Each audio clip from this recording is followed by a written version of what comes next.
Okay, so I'm in the person of Agle Messi. I'm a degree. I just completed last week, a ceramic artist. So these are some of my works I've done in school. So with the first one, we have Virtue of Many, where the inspiration was drawn from the form of a duck and then its many virtues. As a duck, it has virtues like clarity, love, vigilance, and all that. That was where inspiration was drawn from. And then it's being joined together was to display the concept we have as two heads are better than one. That was why the ducks are actually joined together. And then the second slide is the procedure in which it went through, as in a full figure, then its decorations and all that in its raw state. So the next is the antique ceramic coiled vase, which was done through the process of coiling. And then I actually took its bulky shape from that of an avocado, how heavy it is and bulky. Yes, that was the shape I used in making that kind of artwork, which is actually a functional purpose work, functional purpose art piece, or an aesthetic piece as well. So it's actually a 12 inches artwork. Yes. And then the next one is also just pictures of it in its raw state before being fired. The next one is also a vase, but with the method of slabbing, where it's inculcated the creations such as embossment and then incisions. Yes. The next is the state of the mind.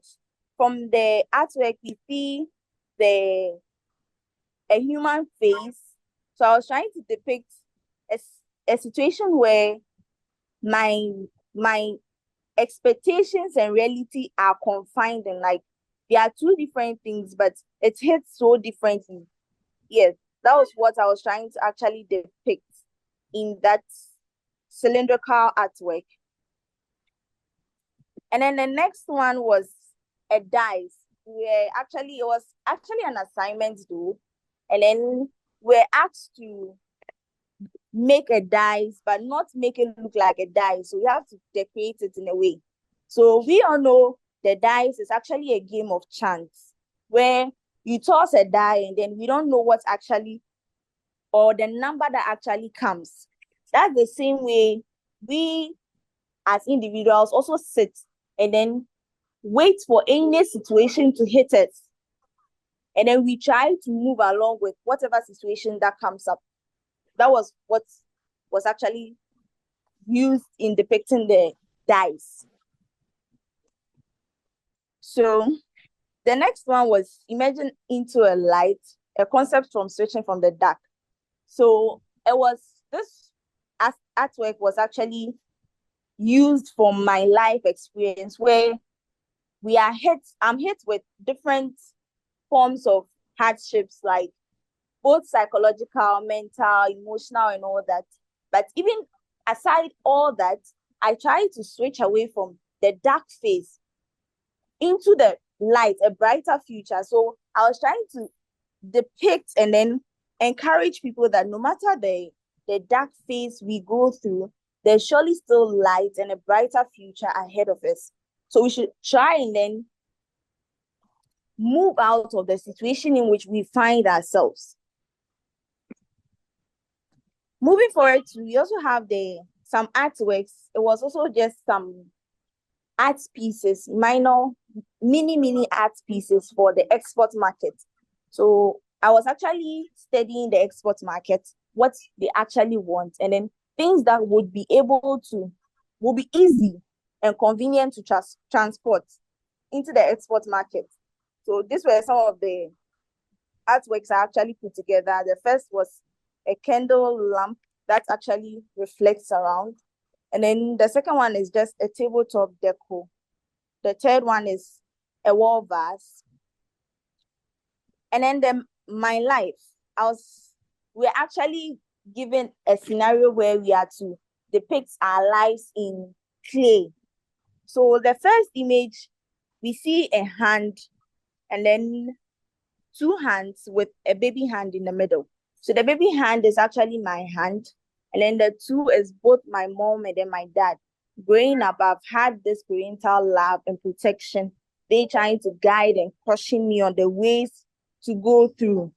But later we have this face covered with, we see like there are things covering the face, depicting the things that we actually go through and then things that we actually face, like the hardship, both psychologically, emotional, any other challenges we actually go through, covering the face.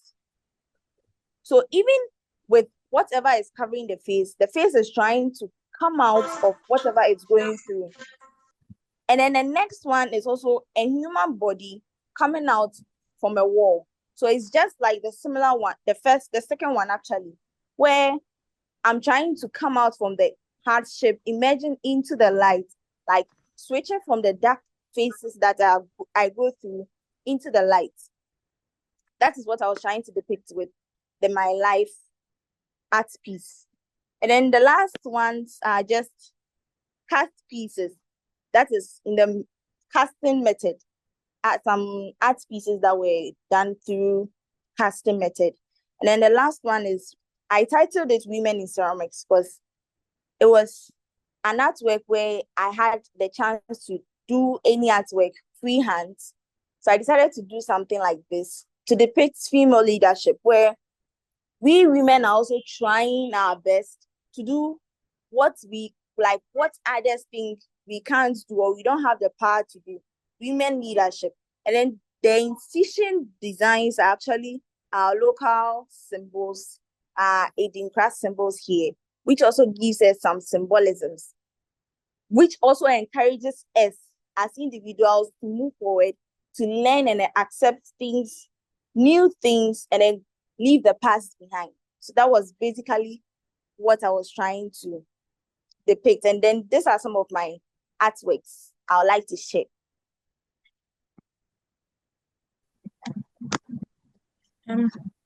Hi, my name is Seto Mensa, and I'm a third year ceramic student at Tech. So I would like to start my presentation with how I found myself doing art in the first place. So in 2016, I was a junior high school student, but I was known as I was one of the average students who was also tagged a talkative, someone who talks a lot in class. And one time there was a call that if if we had anything to show as in art, we can apply and bring the art for an art exhibition within the Catholic Education Unit. So I applied and I made that year was an election year. So I had beads and I decided to make the Ghana flag, and then under the Ghana flag kind of talk about peace reigning in that election year, because in other countries during the election year there is no peace at all and there is chaos.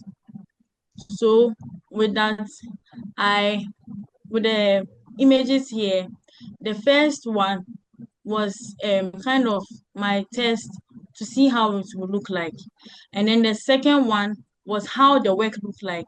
This is not the exact work, but this is AI generated, because the original piece I did was like didn't come back from the exhibition because it was done on hard paper and the beads were heavy, so couldn't come back from it, and we're young and everyone wants to touch, so it got torn along the way.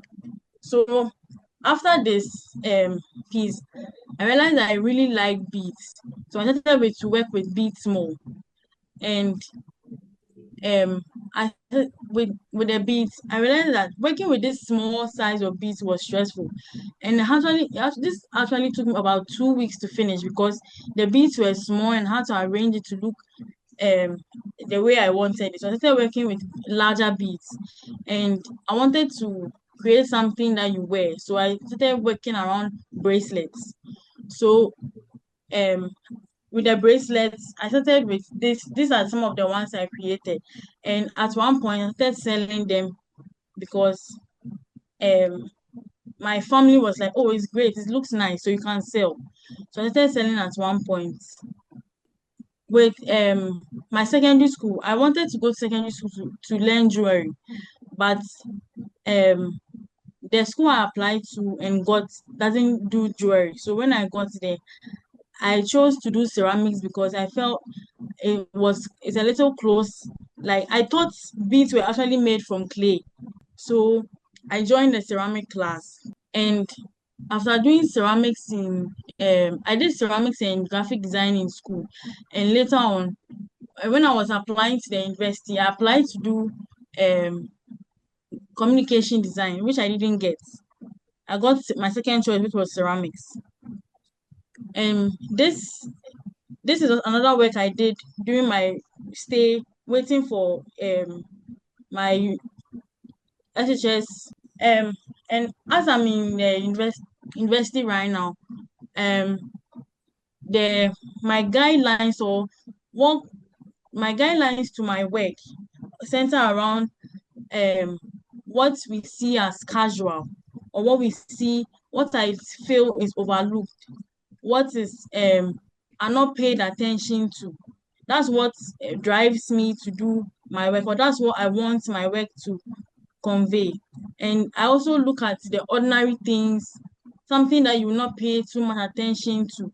And I also focus on connecting two different two areas. Maybe in Ghana there's something we call Ludo, and out and in China or in Asia there's another game called Bagam. I try to link um these Ghanaian ways and then international ways, and trying to connect them to um create something. I'm exploring connections, and with my values, I am centered around inclusivity, purpose, and empathy. So my work focus on these values, and so these are some of my work I did in first year. So with the picture on the right, that is this. I used two bowls to create my version of a pot. I wanted to look at how else a pot can look. So this is what I came up with. And the pot is the traditional fire, like gas. It uses firewood we use firewood to cook in like traditionally. So this is something I wanted to make from ceramic. So it to be totally ceramic. There's some that use ceramics and or clay and metal, but this one I wanted it to be purely ceramic. And this is something like a candle holder. This is something that was trying to say two wells colliding to get to for one purpose. That's why the stone is on top. And this work, this pinch work on the right is talking about habitation. And then the one at the bottom was this is me trying for my first time using glaze and my first time pinching. And the work which is on fire is um my work centered around body dysmorphia. And then the one on the left is just something I was exploring. And with this one, this is talking about an African woman in general and how I feel we are in the shadows sometimes. And the coiling one is also one of my first time coiling and using glaze. With this one, this work on the right is talking about this was my first time doing mixed media work. And this one is titled Envelope in the Shadows, talking about how an African woman again is in the shadows, I feel. So in the shadows with the tree bark. The tree bark is symbolizing maybe the forest with the woman standing in the background. And African women are known for their extravagant scarves and beads and earrings. With the earrings too, we have the Dinkra symbol, which is the Sankofa as the earrings in the spiral. And then on the left is also screen printing, which was an assignment for class. During my vacation, so in KNUST now, we have very long vacations. And in my first year, I tried to work as a intern as a waitress or a restaurant staff, who didn't work out because I was studying ceramics. I was told it was only for hospitality students. So I decided to branch myself to apply for a cookery class that year. And then the following year, I asked for a place where I can do intern that is centered around arts more. So Professor Note recommended FCA Ghana to me. And FCA is a network of Ghanaian contemporary artists. So it's a reference library, and they organize workshops and art and thought conversations. So through that, I met more artists and saw more of how artists in Ghana, or more of contemporary art forms like performing arts and others. So through FCA, I also worked with Mofra Foundation, the Minsha Palace, and then the National Museum of Ghana. And yes, so recently there was the President commissioned um, a flyover, and I was a part of the team that painted the murals for that flyover. And these are some of the pictures of me working with Mofra Foundation, and was an exhibition held by Arosha and PCG for children. And this is an exhibition that is going on at the National Museum of Ghana for Ghana 1957. And this was when we were working on the murals at the flyover. So something I'm also exploring in my practice is that I'm challenging the conventional ways of art. For example, why ceramic pieces need to be fired before they are considered as finished. Yes, they give them strength or they strengthen the work, but what else? What if the message I'm trying to convey is better in its greenware state? So and why do we need to take pictures in a white background? Yes, to see the work clearly, but what else? So that's another thing I'm exploring. Since I'm still a student, these are some things on my mind now. So I'm sure as time goes on, my ideas or my way of or what I want my work to convey might change along the way. So these are just something I'm trying to work around for the meantime. And my main aim or my goal right now is to make sure I when I'm thinking about something for my work, I work with something that is immediately around me, because what is immediately around me can mean a lot of things and what is usually seen as. That's my art practice for now. That's what my art is centered around right now. Thank you. Please, good afternoon, good morning. I'm Cindy Maya. I just completed KNUST. Yes, just this November I graduated. So growing up, I think I had that zeal and passion for art. I remember I had that talent for drawing and coloring. So I used to wake up somewhere at midnight, 2 a.m. to draw. But my dad didn't really appreciate that aspect of me. So he used to seize my drawing pencils, my books, my sketch pads, and other stuff. So going to senior high, I really loved art. So I wanted to get into visual arts. But I thought he would object to it, but he didn't. So getting into high school, we had so many electives, but I never knew what ceramics was. So I decided to opt for that elective. And I didn't also know that materiality was one basic or one most important thing in ceramic. And we lacked materials, so we didn't really used to practice. It was just about the normal forming procedures, methods, and all.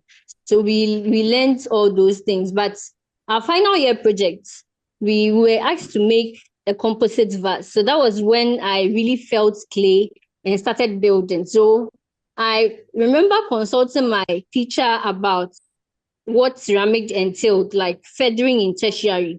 And he told me about it. And it's not like I didn't have anything in mind to do when I get to tertiary, but I just wanted to opt for ceramic as a program. So I told my dad about it, but they wanted graphic design or com design for me. So I remember when selecting my courses, my programs, I placed ceramic first, but they rather changed it and placed graphic design first and ceramic second. So it kind of changed things for me, but I knew I would still get the ceramic because that was what I wanted. So getting here, I realized that ceramics itself entails a lot. At least I had to fill the clay way back in high school. So coming here also improved my ideology, and conceptually it did, because I thought at first ceramic was more like pottery, producing earthenware bowls, flower vases, and all. But coming here changed the whole idea and concept. So right from first year, I was trying to pick up. So this week, when dreams take shape, it was a freestyle assignment we were being given to do. But I decided to pick the concept out of a peacock, because peacocks are known to be beautiful, brilliant, and they have other attributes. So I decided to create a form more like a peacock, but not with the feathers wide like that, but kind of narrow or kind of small. So I saw myself taking shaping ceramics, like what I was currently doing, even though I knew something small about it, but I didn't really know what it was about. So the second week, this one, silent strength. It was also an assignment. All the works I'll be showing assignments, but I think the last one is my final year project. Yes. So this one was also, the idea was also taken from some part of the bone, the joint of a bone. So usually, sometimes we get, when you work tediously or like so when you carry heavy stuff, you sometimes feel pains in some part of your joints, but they are silent in such a way that you feel it. If you don't tell somebody you are going through this or this is the pain you are feeling, the person would never know unless you say it. Yeah. So I found my strength. I think this was also first year. I was trying to find my strength in ceramics. So that's why I picked the concept from a bone. So the third one, tapestry of time. It was a dice assignment given, but this was in second year. But as I moved on from first year to second year, I realized, like, the way I used to think of ceramics, it kind of changed, because I realized sometimes you don't just take clay, build something and just put it there. You should have ideas or concepts backing that's whatever you produce. So even though it was a dice work, it had different numbers at different like sites. Yeah, but I decided to title it Tapestry of Time because sometimes as the dice or Ludo game in our local in Ghana, we have a game called Ludo. That's when you toss the dice. Usually you toss it and it's a game of chance. You don't really get what you want. Sometimes you want six, but you don't get six. Probably you get one or two. So that's how sometimes time and life also deals with us or me in particular. In fact, let me say us in general. That's how life and time deals with us. What you want at some particular time, you don't get it. Probably would come before or probably would come later. Yes. So that was the idea I backed with this work. This work was the second year work. We were just asked to use lab to build a work. Yes, to build yes, to build something cubic. And I took the ideas from, even though it was just cubic, I took the idea of the design, the decoration from bamboo and that of a spider web. So web of connectivity is just as a spider tries to build its webs. It tries to connect it together. So usually when you see a spider web and you are trying to kind of destroy it, the moment you touch one, it destroys the whole of everything. Yeah. So I also saw myself inside this work because I'm trying to build and strengthen my feet and myself in the ceramic program I found myself in, even though that was what I wanted. So this work was a third year work, but it was inspired by Professor Noti. He wanted us to build or produce works in the context of one exhibition. He teamed women in ceramics. So I produced this work between two walls. Usually as a female or as a Ghanaian female, under normal circumstance, it's been seen that usually when you go to school after school, or let me say after tertiary education, there's really nothing ahead of you like that because they always say a woman's place is in the house or in the kitchen. So usually after school, they know in a few years you get married and you give birth and you start your own family, and that is it for a woman. It's like they've um they've programmed the life of women. Yes, that's in my country. They've programmed the life of women down. So this work, I produced this work because I was torn between two worlds, because not knowing not what to do, but what is ahead of me. Because community and family might try to pull you down if you even have aims of furthering your education, doing your pursuing your masters and other things. They might be like, you are aging, settle down and give birth, like start a family, give birth. So the second image with the hole, it just indicates the womb of a woman, because some people after giving birth, some go through CS and they end up having scars on them and so forth. So the whole work was in the form of a female figure, yeah, with the beads adorned like a Ghanaian female. Ghanaian females usually adorn beads on their waist because it's they say it adds up to your beauty or something, even though it's internal. You don't put it outside for people to see. Yeah, so that was what inspired me to produce Between Two Worlds. So this work was a final year work. It was an assignment, freestyle. But by then, I found myself in a situation whereby I had lost my parents. I had lost two parents.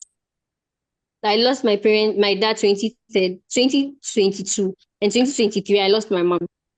So, because it was freestyle, I decided to produce this work So the whole vessel, the gold-like vessel with a bed on it, it's me myself, and the bed on it was there are two actually, one in front, one behind.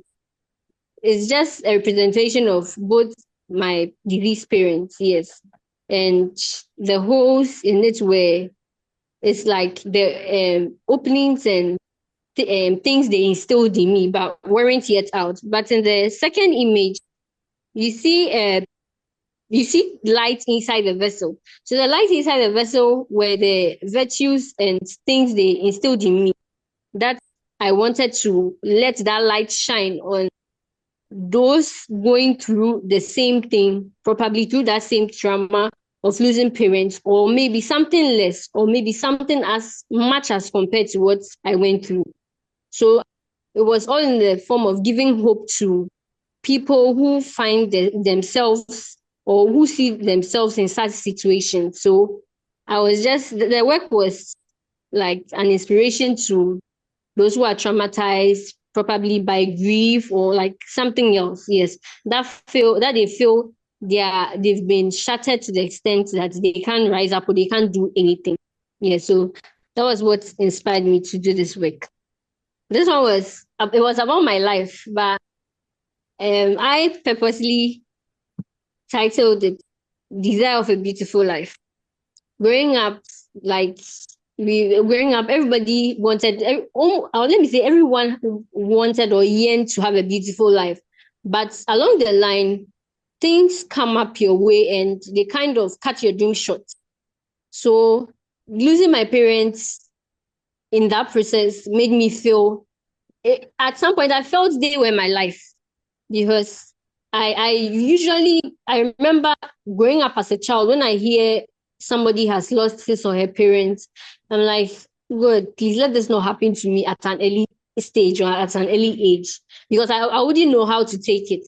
So I never knew it was coming this early. Yes, I never knew it was coming this early. So that desire of a beautiful life after their passing is at some point I couldn't see it, but moving on, still standing strong, made me have that kind of hope that there's something good for me, even though like I've lost a few people or I've lost some things in life. There's something good that still awaits me in the future. So the second image was a scented candle light that was inside the vessel. So I was looking at the lights, knowing that surely there will be light at the end of the tunnel. I will surely desire that beautiful life I dreamed of as a child. So there's nothing that's going to like shatter my dream of having a beautiful life. This one is not over yet. It was also an assignment given, and the team was it's not over yet. Yeah, but I just left it as it was. It's not over yet because I realized there's what I want to becoming, what I want to pursue in future. There's a far journey ahead of me. Some of which I've started, some I'm yet to start. But realizing there's some sort of there's a finish line or there's an end to it made me like give me that kind of hope. And it's more like me sitting in front there looking at the staircases that leads to the small hole there. Yes, so it made me feel or realize that it will take time, but still I have to get where I want to get to, because if even at a far end I can see the lights and the opening, that means even if I start the journey, I will surely get there. So the last one is my final year project work, reassembling my fragmented life. So with this work too, it's actually a painting, but because I was pursuing ceramic, I had to add something ceramic to the work, but I just wanted to pour out my feelings and expressions, everything, like onto a canvas. Yes, I just wanted to release everything onto a canvas. But I wanted to add ceramic also to it. So I thought of using fired broken pieces. Yes, some fired broken pieces, almost like broth, but not true powdery. Yes, some powdery, some just the fired broken pieces, the big fired broken pieces. So I attach them onto the canvas. So if you realize the facial that kind of half face with at the latter end, yeah, the right, it was ceramic. It was ceramic, and I painted it and I applied hardener clay. And the one with just the little eye was also ceramic here, and I painted it, but the rest of it is painting. So the painting has a lot of colors because I really I didn't know what I was feeling in my life at some point. So I just wanted to pour whatever I had in me onto the canvas. So it had a lot of colors or painting on the canvas. Yeah. So that's the end of my presentation. Thank you.